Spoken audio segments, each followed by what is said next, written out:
I danni sono enormi, abbiamo la maggior parte delle cavane, che sono le case che i pescatori utilizzano per il rimessaggio delle attrezzature di pesca e dove fanno la prima trasformazione del prodotto raccolto, che sono distrutte, affondate. Molte di queste erano appena state ristrutturate e ripristinate dopo la tempesta Vaia, e quindi immaginate queste persone che non appena si sono risollevate da una tragedia si ritrovano nuovamente in questo incubo.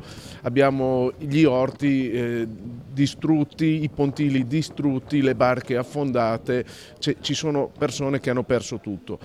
È già stato chiesto lo stato di crisi, il Presidente Zaia l'ha già dichiarato, è stata chiesta anche la dichiarazione di calamità nazionale. Questa sicuramente il governo dovrà concedere questa situazione. È opportuno intervenire subito e mettere in condizione un settore che è fondamentale non solo per i cittadini del luogo ma per tutta l'economia veneta a riprendere a pieno regime. È chiaro però che occorre fare un ragionamento sul tipo anche di investimenti che occorre fare per mettere in sicurezza quelle che saranno le future cavane, i futuri capanni anche diciamo dove mettono le attrezzature, le barche e quant'altro, perché da questo punto di vista occorre fare i conti non tanto con eventi atmosferici che non si ripeteranno se non tra 100 anni. La frequenza è annuale, quasi annuale, quindi occorre ragionare rispetto a fenomeni che sono continuativi e non possiamo più ignorarli.